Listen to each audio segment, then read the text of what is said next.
My name is Patrik Hutzel from intensivecareathome.com, where we provide tailor-made solutions for long-term ventilated adults and children with tracheostomies at home, and where we also provide quality of life for our clients and their families, and where we provide peace of mind for families because we're sending our critical care nurses into the home 24 hours a day, 7 days a week. Today, I have a very special guest here, Lucy McCotter. Lucy is our TAC case manager. Hi, Lucy.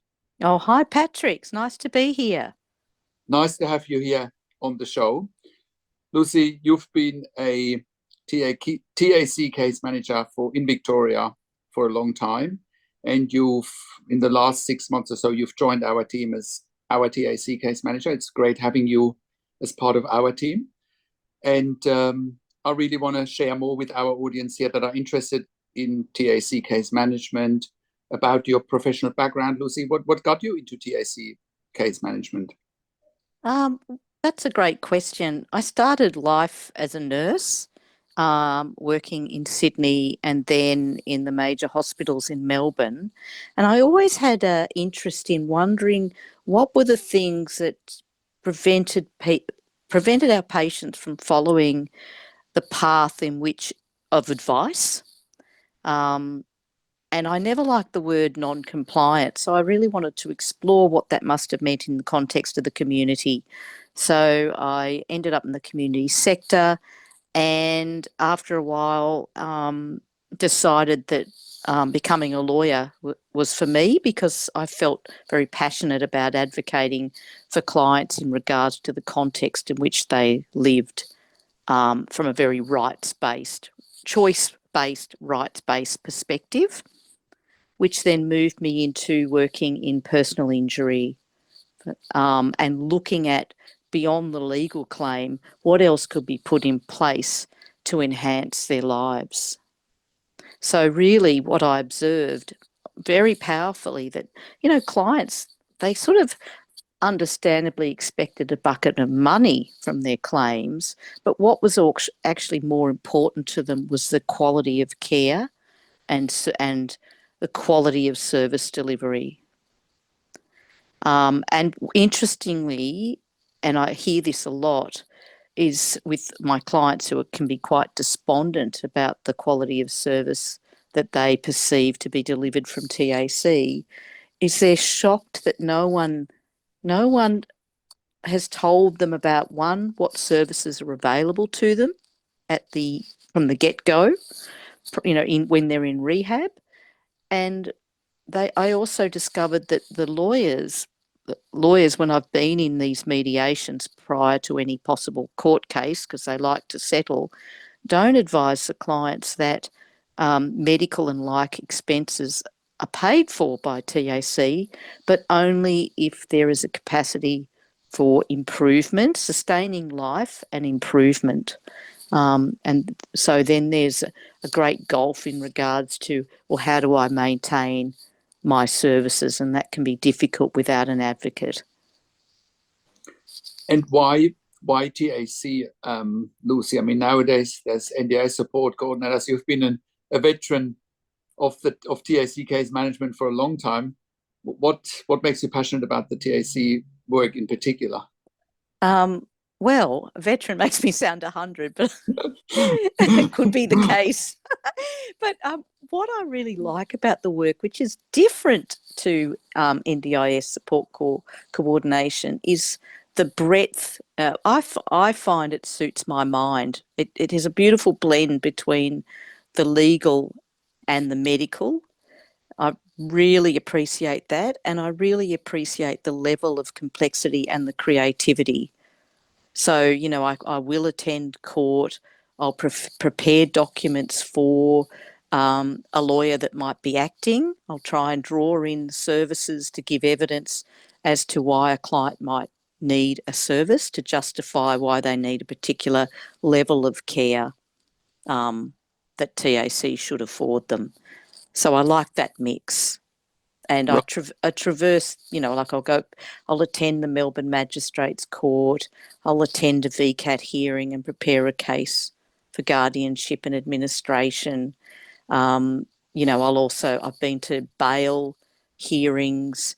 mental health boards. So it just covers my skill set very nicely and enhances the quality, I think, the quality of care that our clients require and deserve.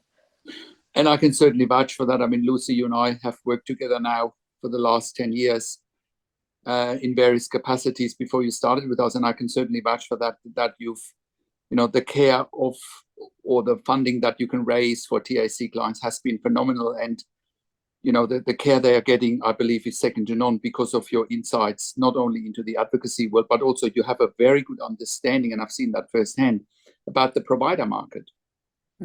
Because part of your role, I believe, is understanding the provider market. And when you and I first started working together, I do believe with all your insights, we've elevated the quality of life for some TAC clients, simply because you have an understanding of the medical, you have an understanding of the legal, but you also have an understanding of the provider market, where previously, maybe without tooting our horn too loudly here, but previously, before intensive care at home was a thing, some TAC clients would have been underserved, whereas now we believe they're getting the right level of care, not only from your insights, but also by us bringing the critical care nurses into the community.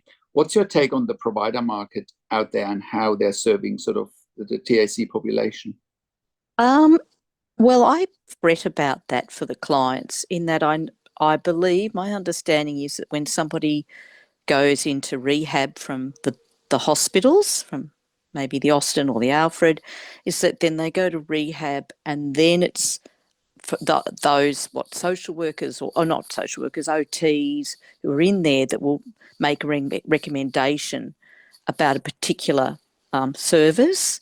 And I'm not sure, maybe because they're time poor, that enough consideration is given to given to the family dynamic, the client, as well as the family, because I really think it's important to have a family-focused model where everybody's included in regards to the care. There's a level of transparency, and also just regard for what the family's been through. So I think it's more of a cookie cutter response that might not necessarily meet the client's need. And I'm not blaming the hospitals. They're really under the pump. So my job also is to look at what they're getting now. What are they, say, because I've got a lot of connections in the sector and know the word on the ground, if you like, about who's best, who's the latest, who's giving quality care, and who, because of this family-focused model, who's got the best temperament for the dynamic. That's a really important one in regards to success of the program. Yeah, it comes down to the providers and their staff's availability to read the room. Isn't it? Very much. And have the right fit, and also be authentic. I think the biggest mistake we can make is that we treat ourselves, intensive care, you certainly don't, Patrik, but you've got to have an incredible knowledge set and reveal your expertise in the practical. But also I think you've just got to be authentic about yourself, because clients are so burnt, so wary, so broken, that's what they're seeking. You bring yourself, be yourself, and I might let down my guard. Yeah. Look, and I believe, for the time that we've working together, I do believe that authenticity is one of your strengths. And I believe that's why you can bond so well with clients, and they also, bond with you. I think that's one of your biggest strengths, I believe.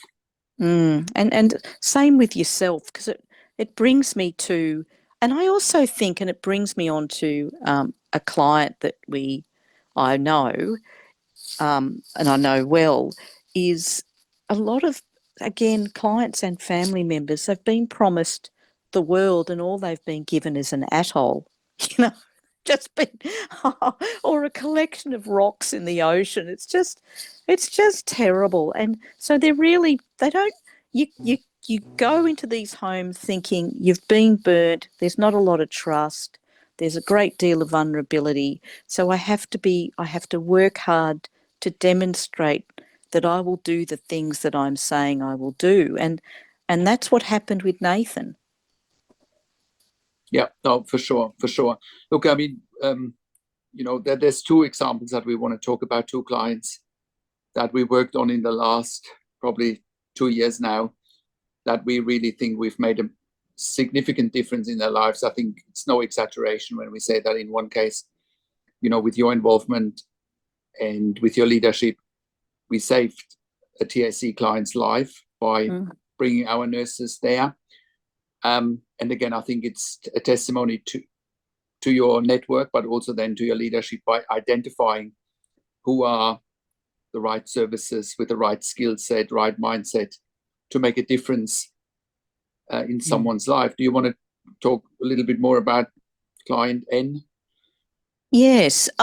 In regards to client N, I'd been called on board from a couple of OTs who championed TAC to get me on board, because they weren't getting the physio nor the two OTs weren't getting anywhere in getting TAC to listen about the terrible, desperate, shocking situation that this client was living, as was his mother, and they weren't getting anywhere with the medical fraternity and getting them to hear about the level of pain and distress that this client was in. I went to see the client, and I classically was thinking, oh, well, I've almost seen everything. This will be fine. And, my horror at the circumstances in which he'd been living for 2 years with little to no care apart from his mother was very distressing. And I was actually glad I was distressed. It was good I was distressed, because I thought, oh, good, I still have feeling and I still care and I give a damn. And then what was terrific, because this is part of my role, is pretty much garnering anybody to listen. Please listen. Please see this. I don't want to be just the keeper of this horror in regards to the lack of care. And that's when I rang you and described what I thought was going on, which was this bloke was near to death, and you made your way up. Makes me feel a bit emotional, but you made your way up and you heard that urgency and you went and saw him and you confirmed what I'd witnessed, which I'm truly grateful for you, Patrik, to be honest. And then would you like to talk more about I'd asked you to, out of the goodness of your heart, to provide to TAC and where it went from there? Yes, I think it's important that we break it down, because we know we have nurses potentially watching, doctors watching, or any allied health as well. I think it is important that we describe what we found there with this client. He was pretty much on 80 milligrams of midazolam and 80 milligrams of morphine every day, subcut to manage his pain, his spasms. And we've got a friend here now. Oh, yes. Beautiful. So the client was on 80 milligrams of morphine and 80 milligrams of midazolam subcutaneously administered by himself or by his mother. He was also on a GTN patch to manage his blood pressure. There was no clinical oversight whatsoever. They obviously had the prescription from the GP, and they got, the morphine and midazolam from the pharmacy. So there was nothing illegal about, the drugs that he was getting, but there was no clinical oversight. And I remember when I saw the client, he said to me, if nothing changes, I'll be dead by Christmas. And that was in October. I remember that. And I looked at him and I thought, yep, you're probably right there. And that's when we got the wheels in motion, when I then spoke to the TAC and wrote in an email what I found with this client. And then everything went from there. He got admitted to hospital until we had services in place a couple of months later. And I think it's fair to say that his life improved significantly. It's by no means perfect, but he's alive. And I think he's got way more hope about a better future than he had when we first started. Most definitely. Most definitely. His life radically improved, physically and emotionally. And then because there was a greater kind of space and capacity in terms of the level of his health, the way you've improved his health, you also, for the mum, you gave her hope in believing that she could have some faith in the institutions that she felt had really let her down. And Yes. then that opened up room for looking at other services. I was just about to say, it was really also about creating the team. You know, it's not only the nursing, it's not only case management, it's also allied health, physio, OT. You know, it's about creating the right team around a client, not only in this case for any client, really. It's about creating the right team, catering to their specific needs.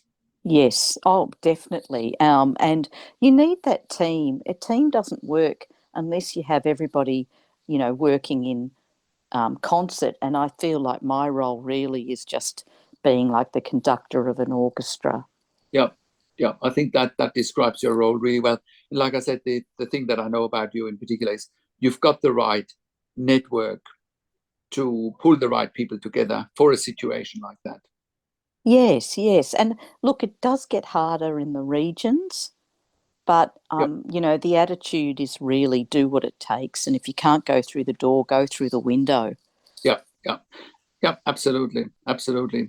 And another client that you and I worked on, also a TAC client, we call him Client T. Also, kind of a similar situation where the client first contacted us before they contacted you. Um, and Yes. so client T, they approached me first through a physiotherapist, and I remember when client T's sister called me and she said, "Look, I need help. My brother is in hospital. He's a TAC client, and if we can't get him home, they're going to kill him there." And she was in absolute desperation. It turned out that her brother had a car accident 20 years ago and that he was sort of gradually declining with an acquired brain injury, with seizures, with electrolyte imbalances, and he had spent the better part of the previous 12 months in hospital and spending a lot of time in hospital, and they just simply couldn't look after him to the way that she thought they needed to look after him. And her words were, "Look, we need to get him home, otherwise they're going to kill him." And they were basically living in hospital for the last 12 months, trying to protect him. And then, similar, when we looked at the case, we could pretty quickly work out that with our service, we could keep him at home predictably. We got you involved, Lucy. And again, looking at the moving pieces, I don't understand the TAC as well as you do, of course. You know what the advocacy needs to entail, that we could go from, basically no care to 24-hour nursing care. He had some attendant carers, but they, of course, couldn't keep him at home with his medical complexities. What was your take of the case with client T? What I felt to get TAC over the line to fund your service was that we needed to look into, because as it's very common, but often the family member will be, really advocating strongly for their client, that their relative, but basically might not have a systematic approach to going about it, because they too have secondary trauma, from the injury, and then a secondary injury from having to fight. So she, the sister, gave permission for us to look at how long it took for an ambulance call out, what was the estimated time, what was the estimated time in A&E. What I also looked into, what was the ratio of nurses to patients in a ward setting, and then married that up with the level of care and the level of sophistication. And then talking to you, you mentioned that he needed technology that only critical care nurses can use, not not even an RN. And that was really, that I think, the deal breaker. And mentioning, of course, the risk of death. And so we submitted that to TAC, and that then they took it to panel and made the decision for you guys to come on board. Yeah. And I guess what's also fair to say is whether it's client N or client T, both happened in a reasonably quick time. It wasn't that they were deliberating that long at the TAC because the evidence was clearly overwhelming. I want to mention another point here, Lucy. Both clients are in regional areas because we might have viewers here, whether it's in Melbourne or in Sydney or anywhere where there's TAC clients around the country. But I think it's also important to know for our viewers that both clients are in regional areas, and that irregardless of regional areas with service availability, we managed to get our nurses there, we managed to get OTs there, allied health, physios. Whilst it is clearly more challenging to get staff into regional areas, it is still possible, because you might be watching this and you might be in a regional area and you might be thinking, oh, that's all well and good if you're in Sydney or in Melbourne, but I'm in Ballarat, or I'm in, God knows where in Victoria, I'm in Warragul, or, and you think, oh, how do we even get staff into these areas? And I can reassure you, we are getting staff into these areas. That's great. And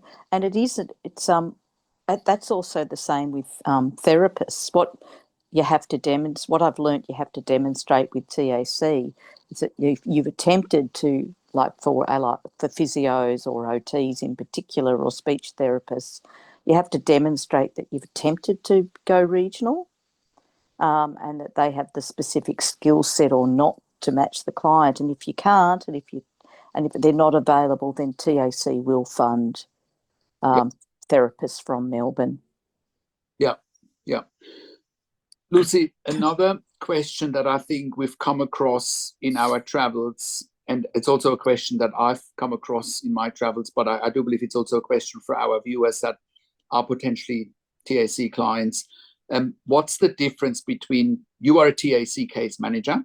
I think we need to clarify some terminology here. There's a difference between a TAC case manager, which is your role, and then there's also the TAC support coordinators. Can you explain that to our viewers? What's the difference? Yeah, well, and I like being able to offer this to clients as well, some insights about TAC, because then they're able to understand that some of the decisions that TAC make, the individual support coordinator, it's out of their hands. So the support coordinator within TAC makes a decision about whether they'll approve a service or not. They're heavily reliant on OT reports. They will occasionally, if there's not a case manager on board, or if the OT can't do these sort of elements such as refer a client to housing, they will attempt to make referrals into the community, but often their background or where the client is, they're not as familiar with the community sector, and it is a last resort. So they really are the deciders of whether they'll approve something or not.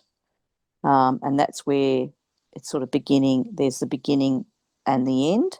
And my role as part of the case, as a case manager, is to, for example, say, like I've got a client at the moment who needs more attendant care support, and I will say something like, I know that additional attendant care is going to have to go to what's called panel, and that's where the support coordinator sees their manager, talks to them about whether it needs to go to a panel. They go up the chain.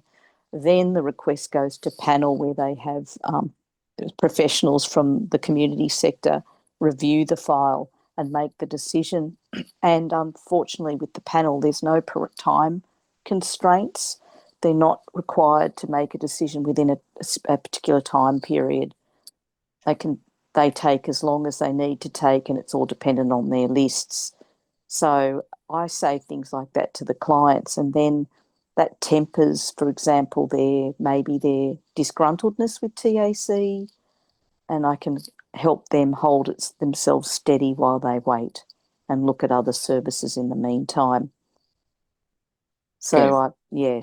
I can help remedy any sort of angst that they might have against TAC, or get into the backstalls about why a decision's been made, or why it's been held off and what are the glitches. So it's really, I'm sort of the glue even for TAC, I think.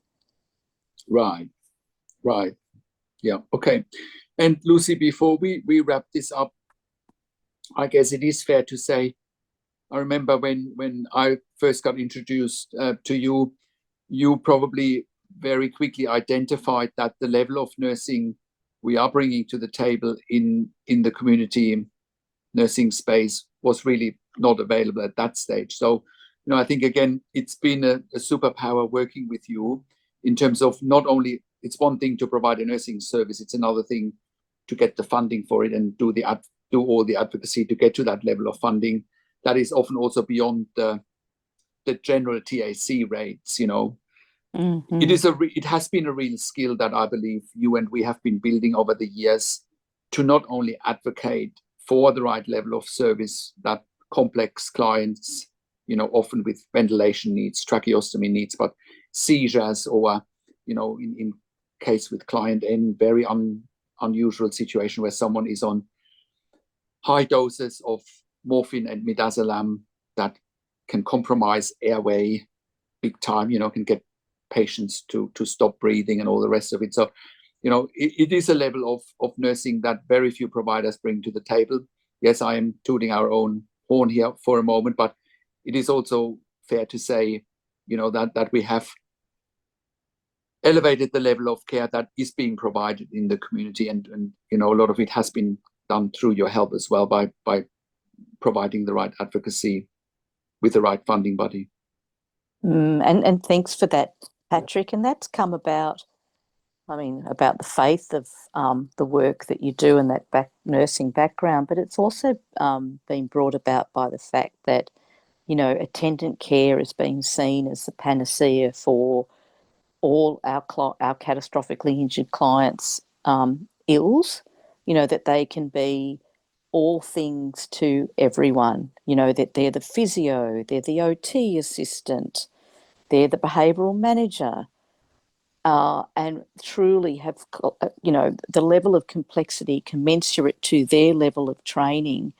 It's, I think it's an outrage that attendant carers, and it must be horrifying for them to be put, on these programs where they're out of their depths.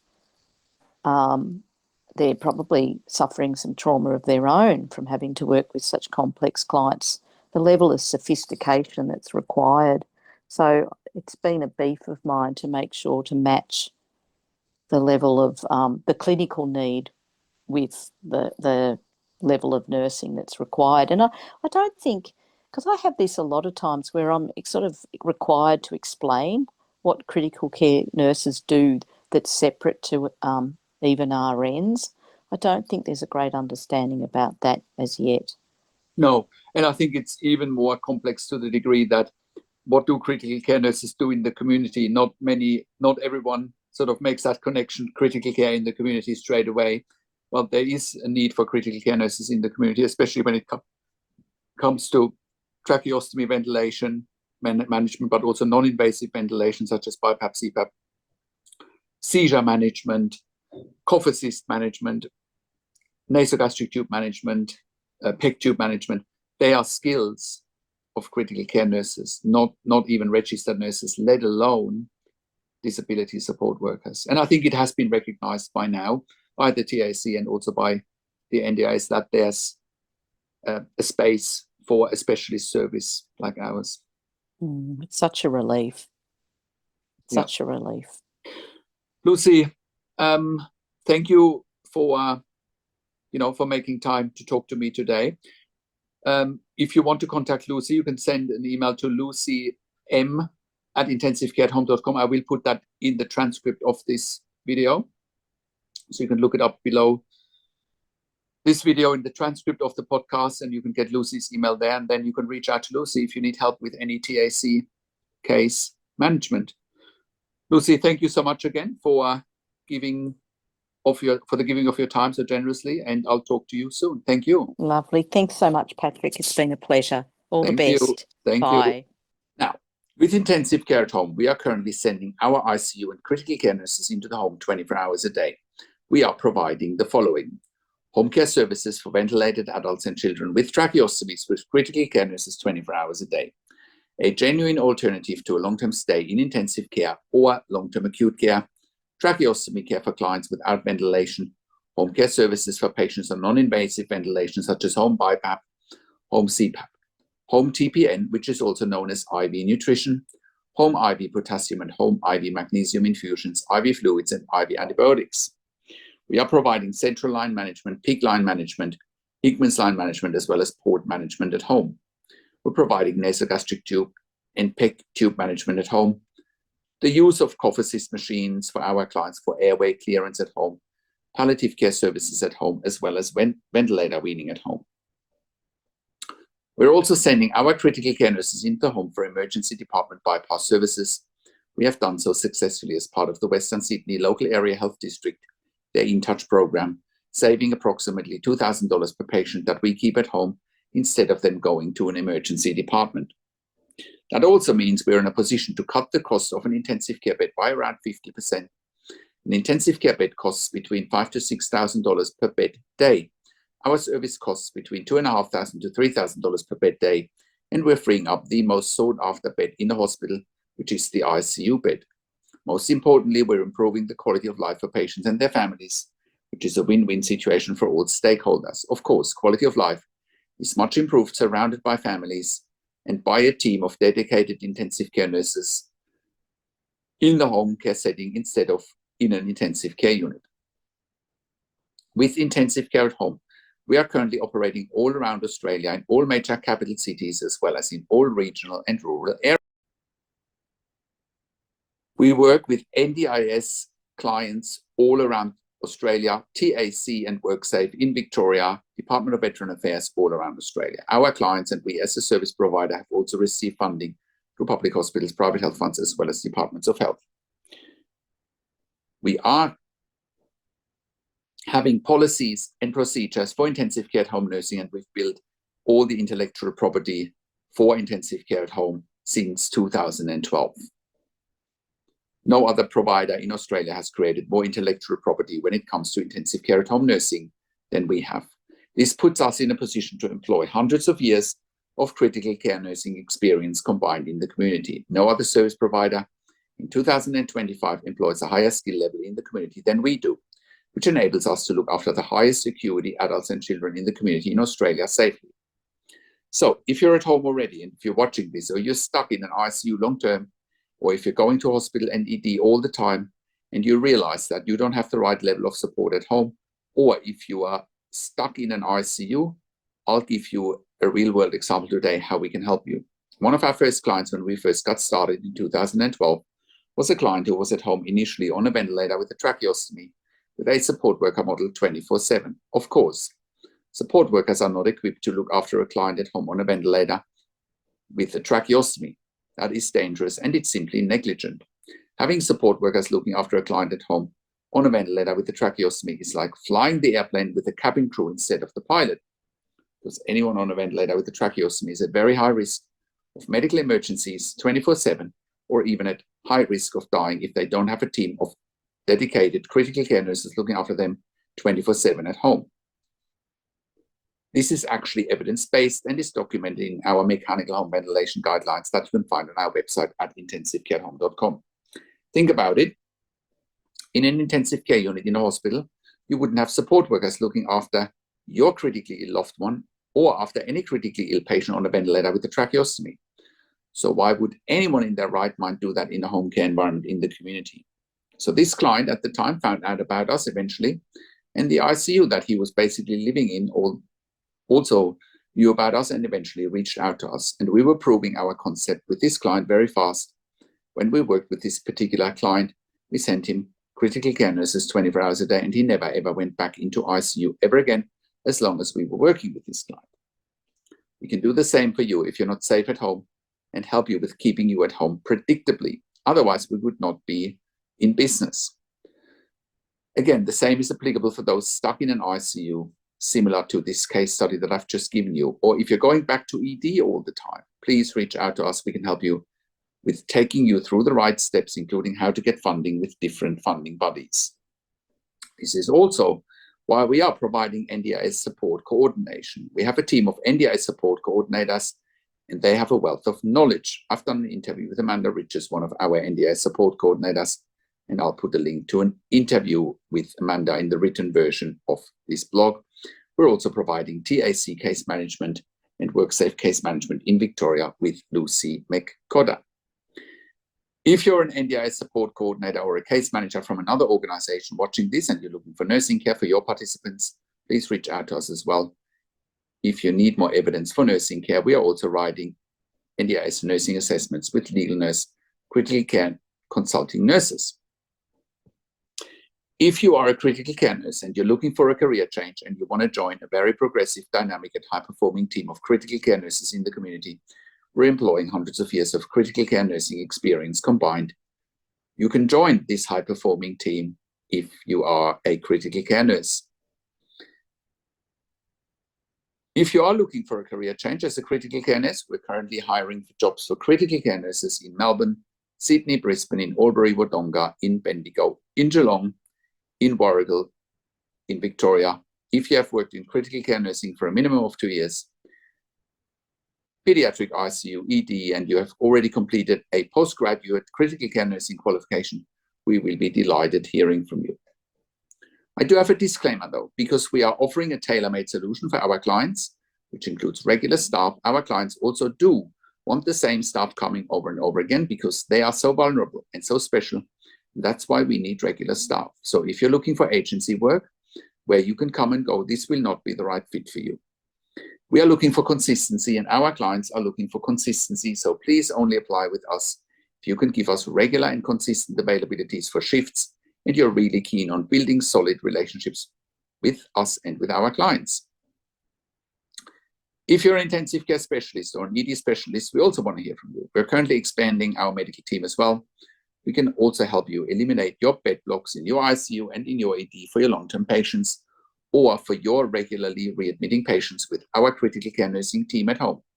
We're here to help you take the pressure off your ICU and ED beds, and in most cases, you won't even pay for it. Even if you do pay for it, it is so much more cost-effective than what you're paying for in ICU and ED, and you get the same level of care.